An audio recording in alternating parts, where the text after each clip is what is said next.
Hello everyone, welcome to a day in the life of the Aboriginal LostPhoenixWolf. Welcome to my channel. Today is now September 13th. September 13th. Can't believe a day has passed, but it wasn't too far away. Some beautiful music, eh? Reason why it wasn't too far away because it is 3 o'clock in the morning, guys. Couldn't really sleep, wasn't totally tired.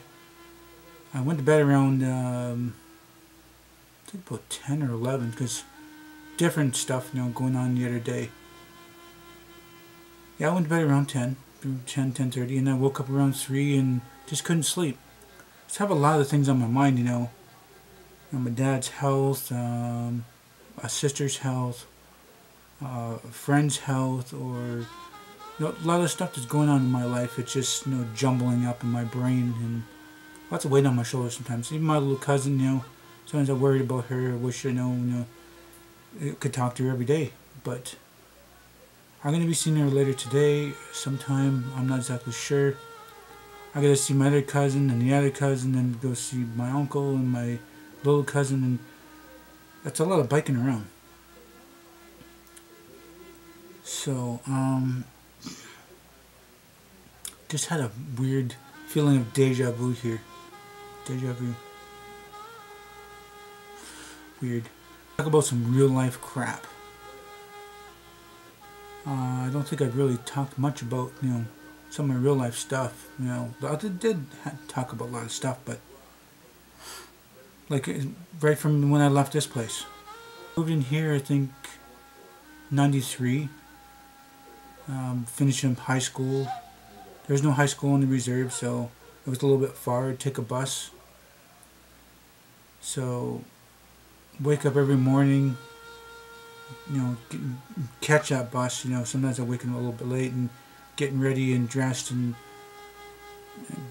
getting all the way down that laneway, taking about 15 minutes to get down the laneway, and, walking fast, Takes about 10-15 minutes to get down that laneway.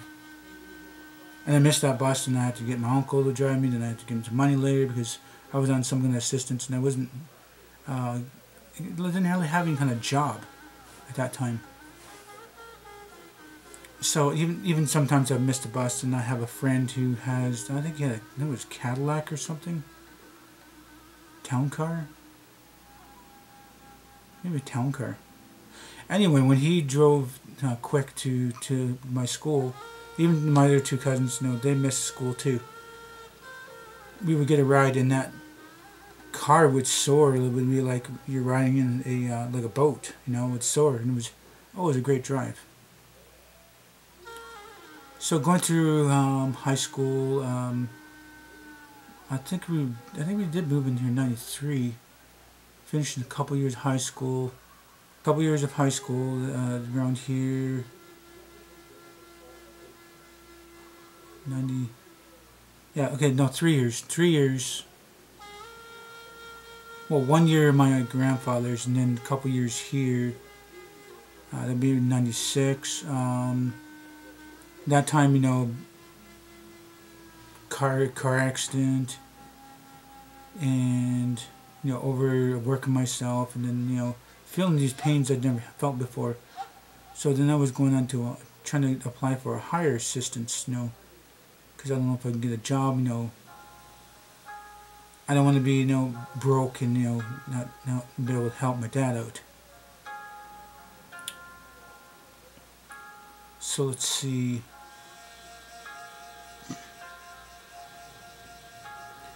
After high school, let's see, my high school was kind of a blur because, well, it really was a blur because of all the racist, people.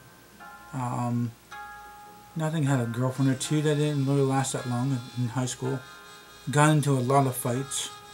Don't think I've ever been kicked out of school or expelled or anything like that. I miss school sometimes, and sometimes I take my my free period class in the beginning of the day, because then I have something to do. Working out or hanging out with friends or going to do different stuff around the school, and off school, whatever, you know. So, going to school, my dad's partying, and coming back from school, he's partying. Waking up, you know, going to bed, he's partying, and then waking up and he's still partying, and I'm going to school. And I kind of got tired of that, you know. It's kind of depressing kind of life. School is depressing. All in general, just depressing life.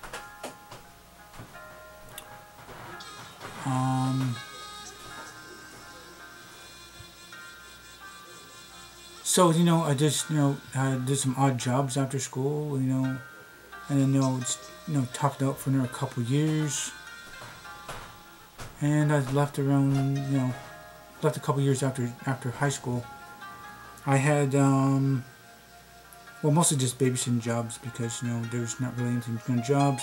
I got a job in a restaurant. I got a job at,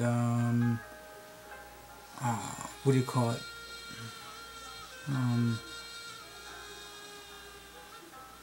Greenhouse. That's what it is. Greenhouse, landscaping, stuff like that. And then from there to the racetrack. The racetrack was good.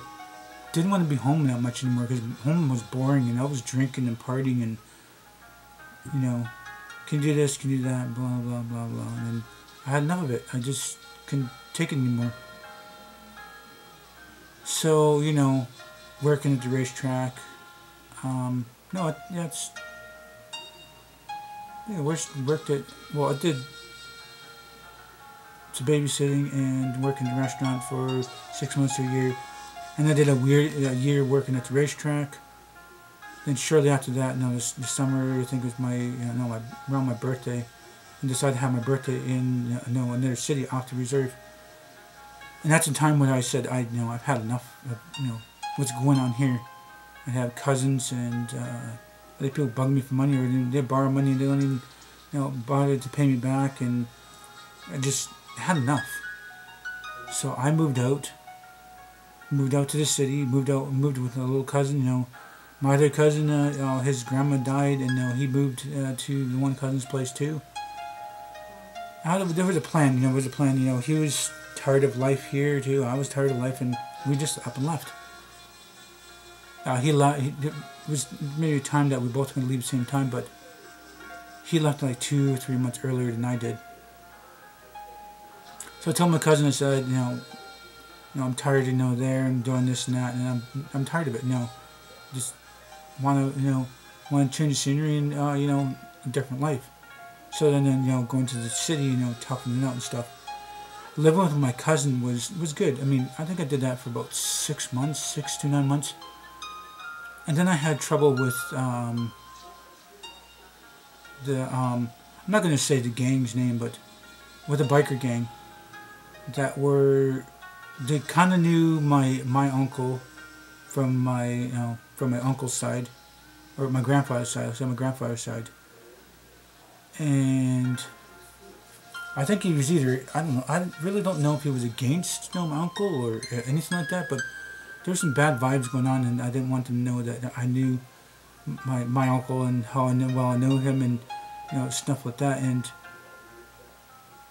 didn't want to drag my cousin into that. And I said I had trouble with people, and I said I'm gonna go. I'm gonna be moving out, and I'm going to, you know, go someplace else and not bring that problems to you guys, because that's something I don't want to do. I don't want no problems to come to you guys. And she's like, come on, just stick it out. You know, let's work it out. You know, let's talk about this. You don't have to go. You know, and stuff like I need to go. I need to experience, you know, life myself. You know, living in an apartment.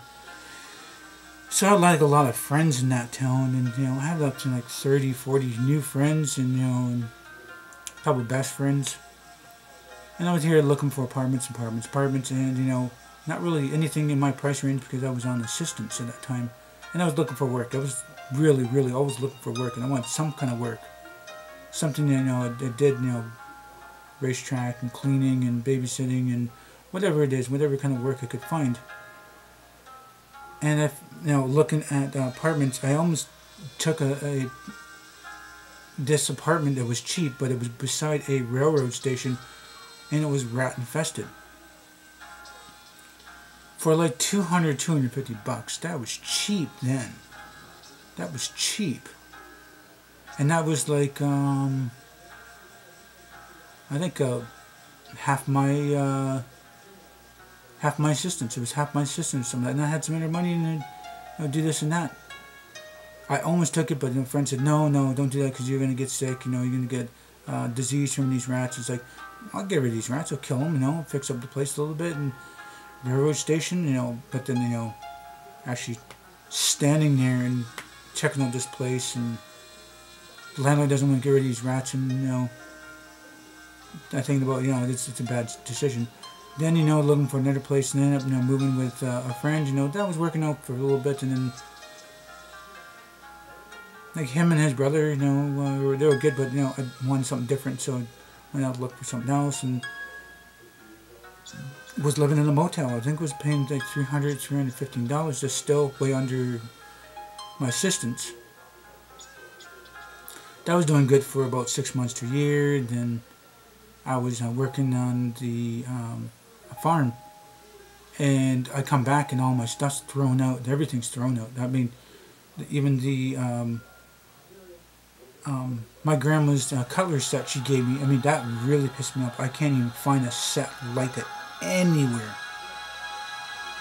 So I come back, and that stupid, person subletted my thing, and they said, oh, it looked like it was abandoned. Like, there's nobody home, and we need to keep people in here. We don't want it to be abandoned, and and I said, what about all my stuff? Where's my stuff? He said, oh, but it's gone. It was thrown in a dumpster like 5 days ago. And it's like, oh, come on. And then I go to the dumpster, and that dumpster's already gone. It's already been dumped.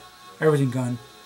I had crystal glasses and clear glass plates and bowls and really nice cutlery set and a lot of stuff that that meant something to me.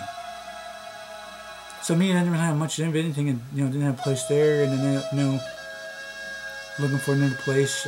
Bunked in with another friend for a bit, and then after that, tried myself with a girlfriend, moved someplace, and I moved to a lot of places in that city.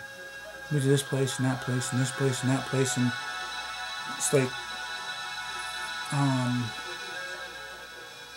I had my share of problems with different people, like their ex-boyfriends or ex-friends, or problems with landlords or superintendents, or neighbors, and I had even problems with girlfriends and stuff. I mean, I had different girlfriends. I remember we had about maybe 5 or 6 girlfriends.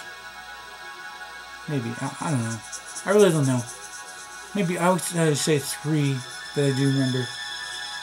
I would say 6 because I don't remember a lot of that happened years ago, because bits and pieces of my brain is like dead. I can't remember a lot of different things, and I have to write down people that that I do know that I don't be trusting, or that are actually friends, and people I shouldn't ever talk to ever again. And I do have a little small list of that, and that's, I don't know. I must just wrap this up, and then continue on the next video. So if you guys do like this video, please do hit the like button. Please subscribe to me. And share this video on your channel. My band for you, my band for me. Please do tell your friends and family about me. Thank you for viewing the video, and if you can watch it. We all have nice days, morning, night. Remember, we'll be Aboriginal than original.